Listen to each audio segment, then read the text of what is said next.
Yeah, yeah, having a little trouble with getting the recording going here. I'll explain.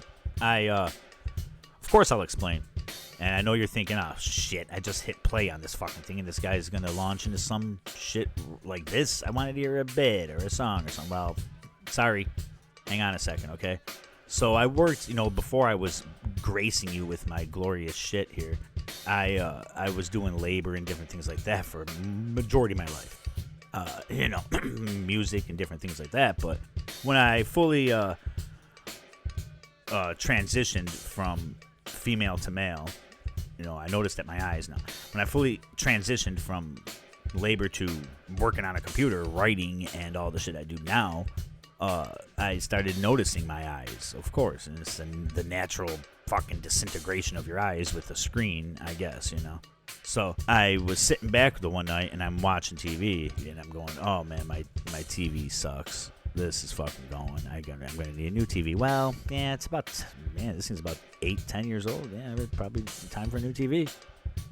And it took me about 3 nights until I finally stood up and went, all right.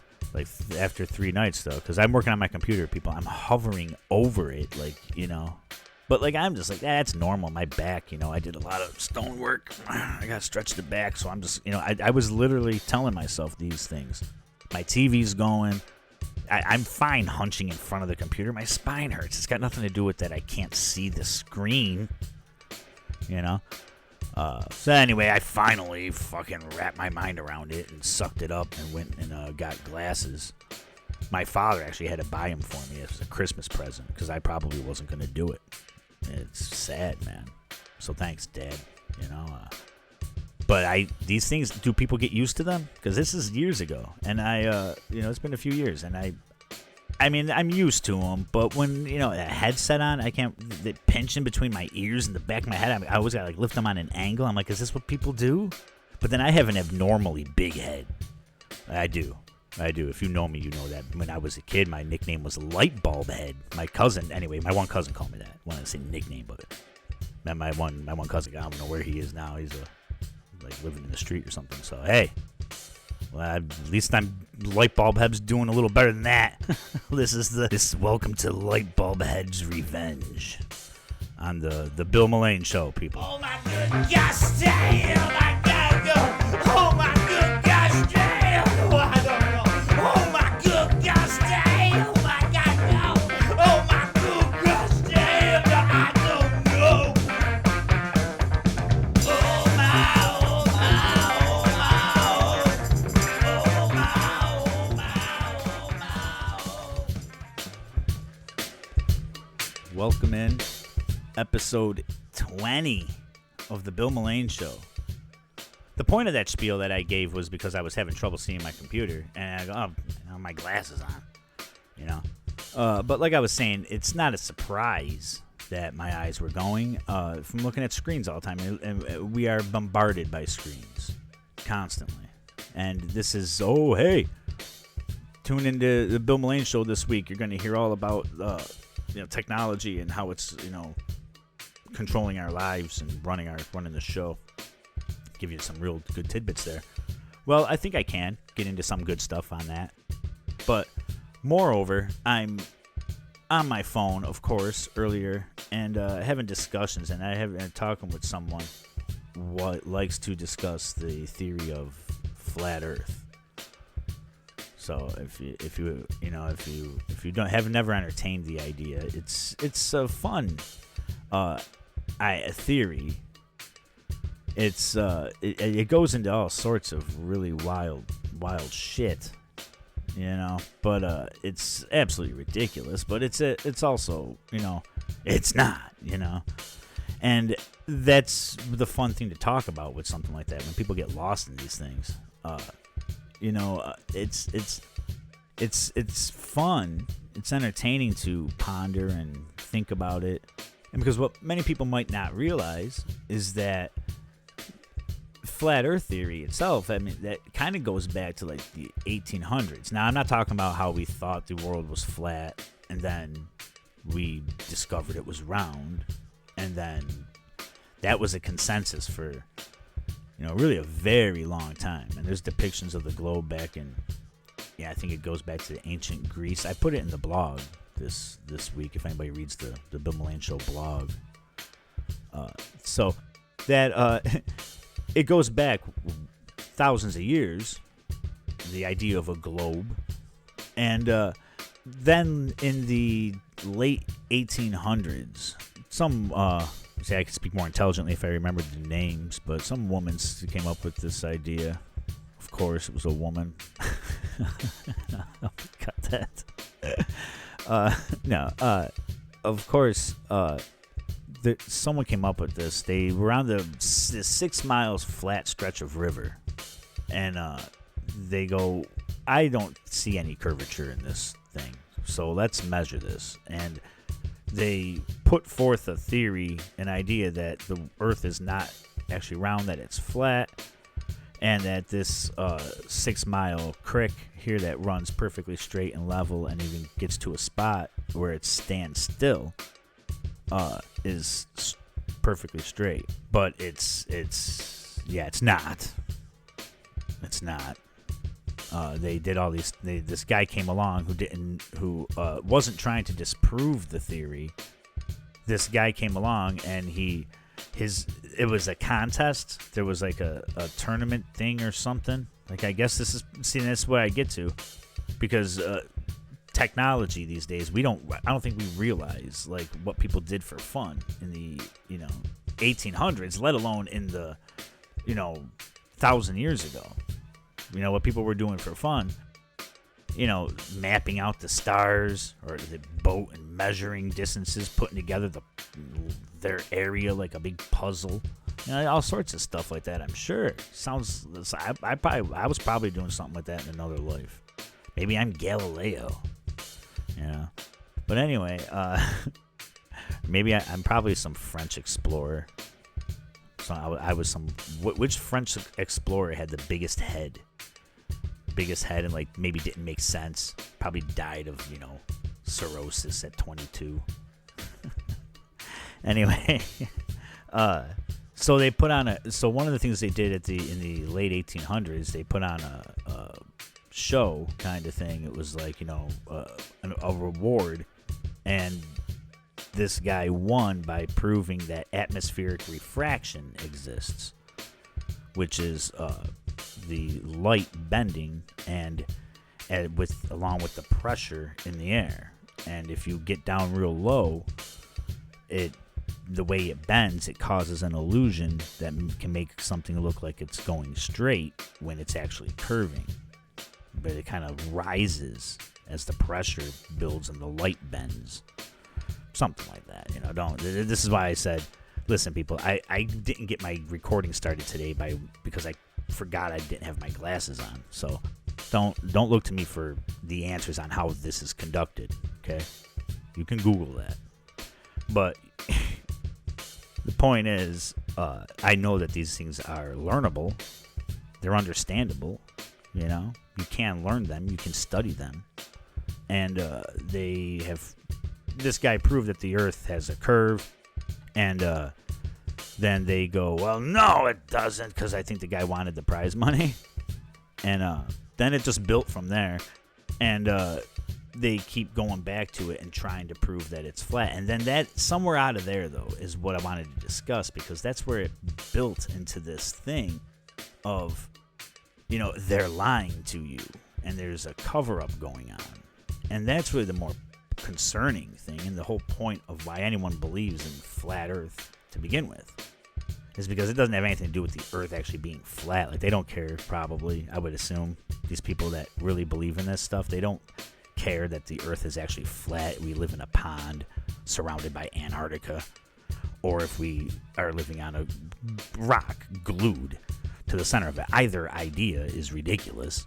So, I don't think they really logically care about that. It's more about caring about being lied to about the truth. And this is why, and it's things like this that drove me into spirituality, because I was getting into conspiracies, man, when in the early... See, in 2001, and I'm not going to get all into this stuff, but I was 16 when 9/11 happened.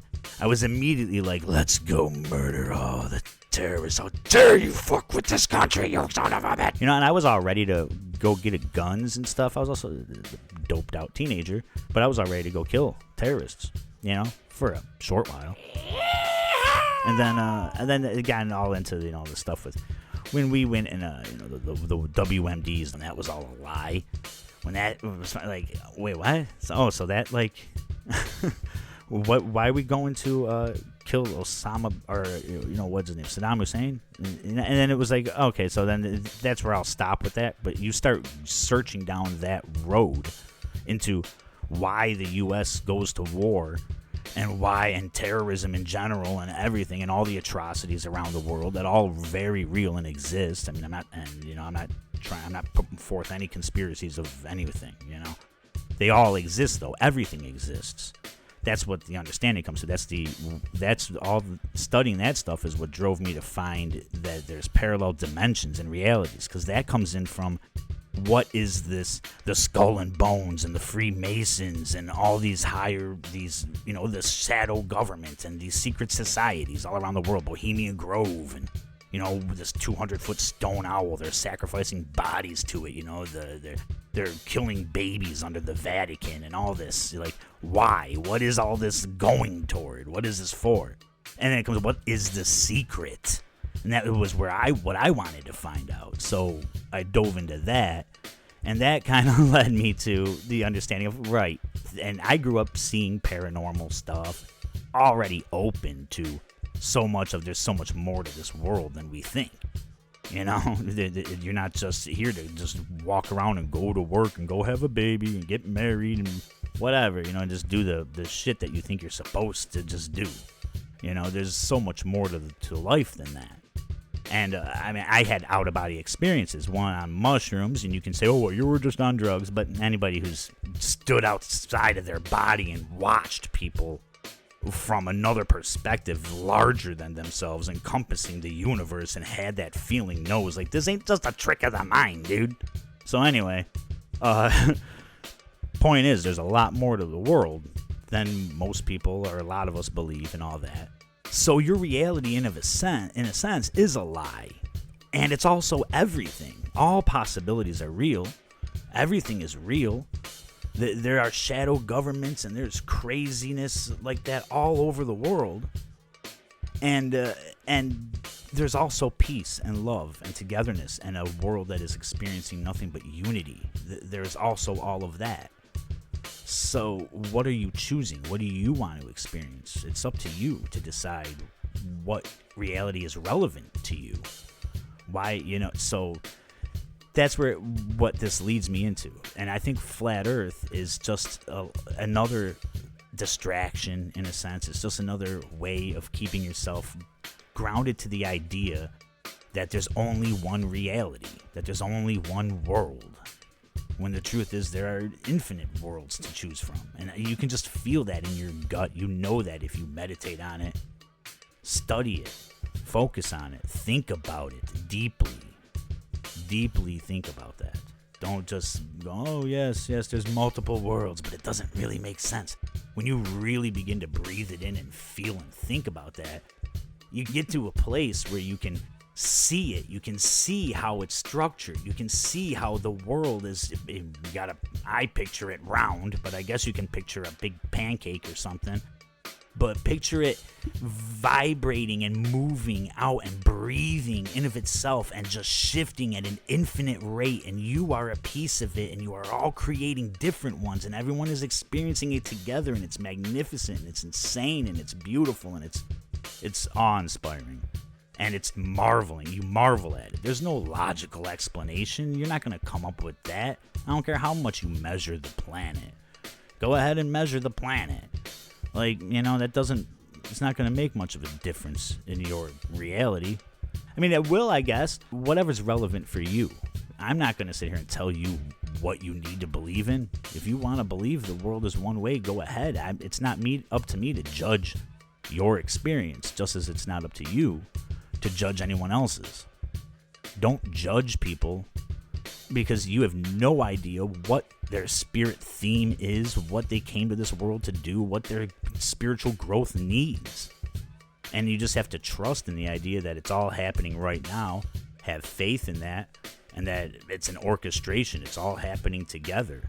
And you're just along for the ride, really. So it's about relaxing, letting it flow like the rivers that roll around the marble on here that we live on.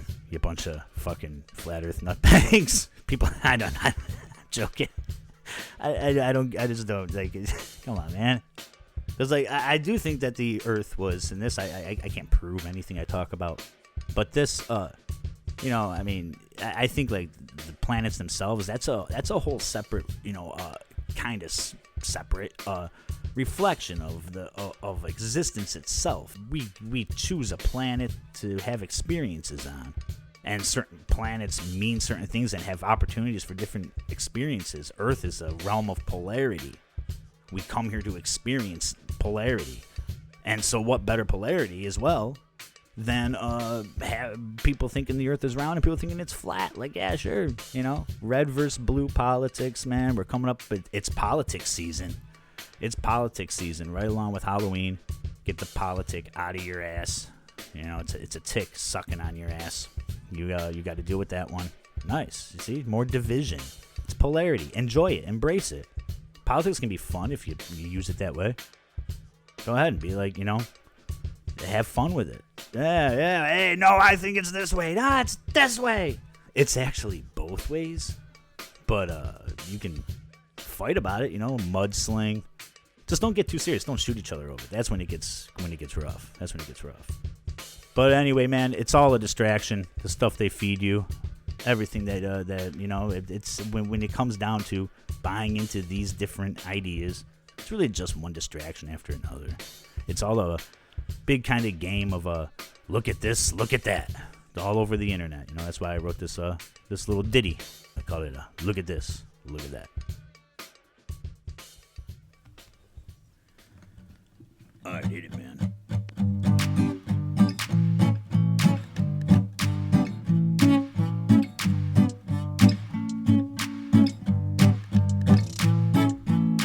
Well, look at this, look at that. Where? What? Well, look at this, look at that. It's a grumpy cat. Hey, the earth is flat. Yeah, look at this, look at that. Well, look at this, look at that. Swipe left for love, swipe right to span. Look at this, look at that. I'm never gonna give you up. But look at this, look at that. Where? What? Under the top of a silicon sky, we dance and we prance as the world passes by. The clowns and the jesters are the trolls and the fakes. In the circus of sorrow, how much more can we take? What? Hey, I just wrote everything that I sang. Would you look at that? Well, look at this, look at that.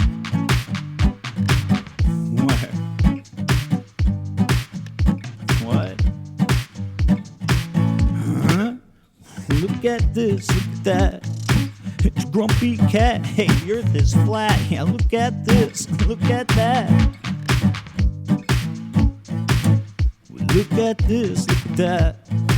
Swipe left for love, swipe right for spat. Look at this, look at that.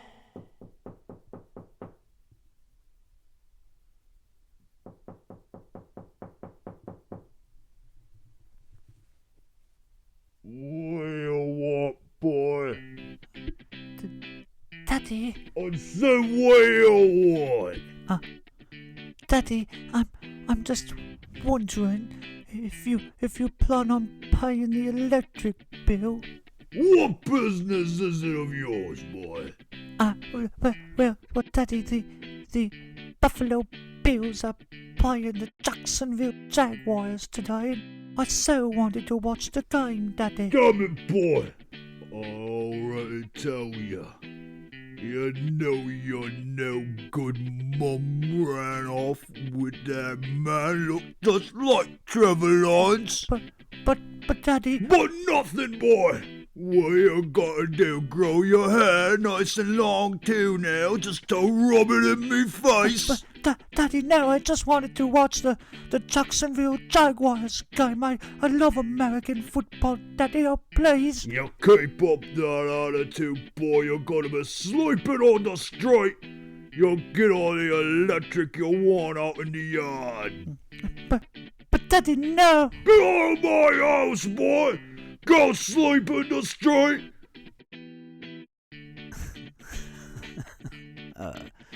Yeah, I put that in here. I know that I understand that maybe going into a song or comedy might not fit in what I do, but it fits in with me, and I put that in because it keeps the mood lighten the mood a little. Come on, people, have some fun. I know that it kind of that bit kind of pokes fun at a serious thing as far as an abusive father would go, but it keeps it light. And my buddy who I do the DFL podcast with, Chucky Calzone, he hates that bit. He's like I just don't understand what's funny about it, man. I'm like, I don't understand what's not funny about it. So I don't know. I enjoy and I wanted to keep the mood kind of light because I'm pulling into here when it comes to the Bill Mullane show and the website, which I love. Go check it out. Go to thebillmulaneshow.com. I paid for the website and domain name, so I mean, come on, I don't have groceries this week. Go check it out.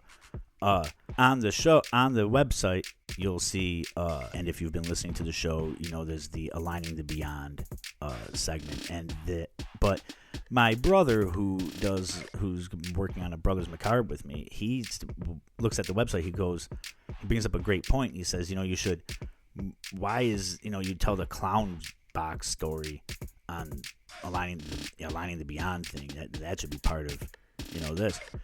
And I go, yeah, maybe listen, people, this is me. This whole show has been 20 episodes of me figuring things out. I think it's starting to come together, but I don't know if it's all still in my head or if it's translating. I don't know if you can hear it coming together, but I can feel it. So just have faith, I guess. So he's right, because the clown box story is, it's fun in my view. And when I was a kid, when we were kids, we lived in the city. When I was about 4 years old, I believe we shared a bedroom, or we had a toy room. I don't even really remember it as that clearly, but I remember walking into that room, and it was later at night, and I'm wearing like my little footsie pajamas, and I remember this, and I walk over and I see this box. We had this toy. It was like a kind of shaped like a picture frame, like a little 1x1 frame thing, and it had a clown's face painted on it. But instead of painted on nose, the nose was like a wooden knob, or maybe it was plastic. I think it was wood, painted red, and you twist it counterclockwise, twink, twink, and it would unwind and play this like little music. It was a creepy ass little song, and I remember looking at the thing and watching that nose just watch it wind itself. You understand? Like, that's not like, oh well, toys break, things happen, the wind, you can't explain it. Now at 4 though, it wasn't that weird to me, because now I realize, well, yeah, at 4 years old, you're still melting out of spirit and trying to physicalize on this plane. So that's why babies look like they're tripping. They are. They're seeing everything's liquid and motion and vibration. So to me at 4, it wasn't like this shocking thing or really that scary, but it got creepier and creepier as I grew and thought back on it. Like, what the hell was that thing winding as well? Whatever. That's a fun story for Aligning the Beyond, because the point of this segment was to discuss, read a story off of Reddit of paranormal stories and stuff and discuss them, but it becomes kind of, it doesn't really fit in with the mold of the way I talk on the show and stuff to me. So I go, all right, let's work this in a little bit of a different way, because I've been studying paranormal all my life. help people understand things if they want, but do it in a more kind of fun way. So I'm just going to read like one quick story here as a part of an Aligning the Beyond type of thing. And this is kind of what it'll be, and maybe I'll extract these stories and post them separately on YouTube for people interested in just this type of stuff. But here we go to, this is a little story on Reddit that I found called My Daughter Sees Things, and Now So Do I. I'm going to try and make this as short as possible. My husband and I believe our daughter, 4, has been seeing things and may have a paranormal friend of some sort. She is autistic and mostly nonverbal, but can say a good variety of things. She's always talking to somebody in her room, and with the things she says, we've noticed that it sounds more like a conversation than just random nonsense. This has been continuing on for a while, and we didn't think a whole lot of it. She doesn't talk to us much, but she draws, and she's also recently been drawing all these alien-like creature-looking things. Again, didn't think much of it. Last night, my husband and I heard her talking to someone again in her room, and I said quietly, I'm going to go check on her. As soon as I stood up from the couch, she went completely silent. It's like whatever it was knew I was coming down the hallway and it went away. She said goodbye to it. That was it. Tonight, my husband came to get me and said that she was sitting in the corner of her bed in a little bit of a strange way and looked like she was trying to cover someone up with a blanket. He was laughing about it and told me to come take a look, as she looked silly. When I came to take a look, we both saw a stuffed animal on her floor move with zero reason. No wind, no movement in the room. There was absolutely no reason for it to move. We both instantly looked at each other. She's now currently sleeping in my bed. I'm skeptical. I don't even normally believe in this stuff, but I now have seen it with my own eyes, and I am terrified, especially because I can't ask her what she's been seeing because she won't be able to tell me. That is very difficult, that she won't be able to tell you. She can't verbalize much to you. That's what definitely makes this a little. That's the worst thing about it, because everything else about it is the best thing you can do too is to help her. She's probably relaxed about it already, but just help her by you remain relaxed. Don't worry about your daughter. She's fine. I was seeing all sorts of stuff like that when I was 4. The clown box story at the beginning of this is just one. Every house I lived in was haunted. She's fine with these things, and whether it's ghosts or this could be it's an alien-like creatures, that's got me like, wow, okay, because I'm not going to pretend that I know a ton about aliens and I'm going to go off into a whole thing with it, but I do know from the history and the story of a lot of it, and if we ever get into the abduction stories and phenomena on this show, I'd be more than happy to discuss it, but this right here, just briefly, is more relevant for the person writing this, the woman and her husband. She said never believed in this stuff. That's what you need to do, is you're invalidating, or you've never validated it in the first place. So that has a charge on it. When people don't believe in things, it's more often, if you don't believe in something, you may never experience it because you have to believe first to see. But you come from a realm of spirit, so there are always going to be reminders of that, regardless of what you're buying into in this physical life. So remember that, and try and use anything like this as just a reminder of, oh, right, there is much more going on here. We are all waking up to that. When we wake up to that, then we can collectively raise the vibration of the planet. This is a whole thing that's going on that we're trying to do here. That probably one of the reasons I'm doing this show, to just be myself, explore, open up, be an example of we can just be who we are and support ourselves, and but it works to it can serve a purpose to wake you up. You can not believe in it, you can be terrified of it. You can, it's your choice how you experience this thing. Now, if there is something negative, and then that's another story, but the idea is still, if it all stems from your state of being. So be positive, assign it a positive meaning, and you should be able to extract a positive effect. If you're not, then that's another thing. Then you have some serious belief systems you have to work with and change. You may have themes you're exploring on this earth, and this stuff is all, I love talking about it. But I also know that I try to keep this show at about 30 minutes, and I did quite a deep dive on some ideas surrounding why we buy into conspiracies earlier and stuff like that. So let's not send you out. I always said from the start of this show, I like to take people up out of the gutter, bring you down at first, take you into the mud, then help wash you off and clean you off and pat your tush like a nice newborn baby. I don't know why you're being born in the mud. It's probably where I was born. Or a dumpster, right? I'm a dumpster baby, remember? So I was found in the dumpster, picked up, cleaned off, dropped in the wheelbarrow, if you remember that one. So yeah, I'd like to do the same with my audience here, with my devoted listeners, all of you. I wish some of you, I know some of you are out there listening. I can see, and some of you wait, like I said, eagerly anticipate. I can see the listens go up. Oh, Bill dropped a new show. I gotta listen to this guy. So tell me, man, tell me out there, what are you doing while you listen to the Bill Mullane Show? Leave a comment, like, subscribe on YouTube. That's probably where I'm trying to shift most things. Probably over to YouTube from Spotify. Spotify's cool, I guess. But I also, it took me a minute to realize that, not everybody can just, access it, because I never, even created an account with it. I just went on there. I was like, all right, there you go. So I figured everybody could, and then other people are like, dude, I don't use Spotify. I don't have an account. I'm like, oh, well, whatever. So YouTube, though, is what I'm probably mostly focused on. Go there. There'll be a video for this. Like, comment, subscribe, listen, share. All that stuff, man. If you dig some of this and what this is starting to become, I can feel it growing in my bones.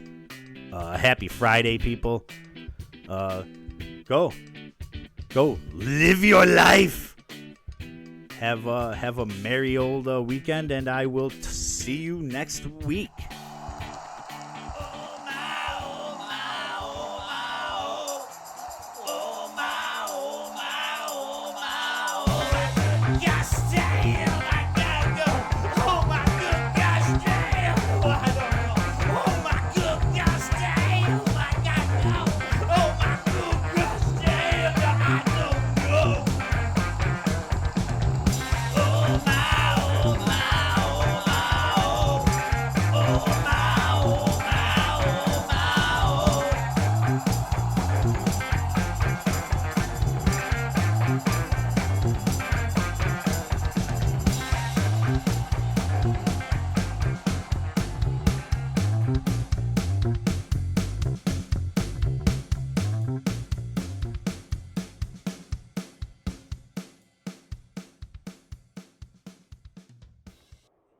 DFL, bitch.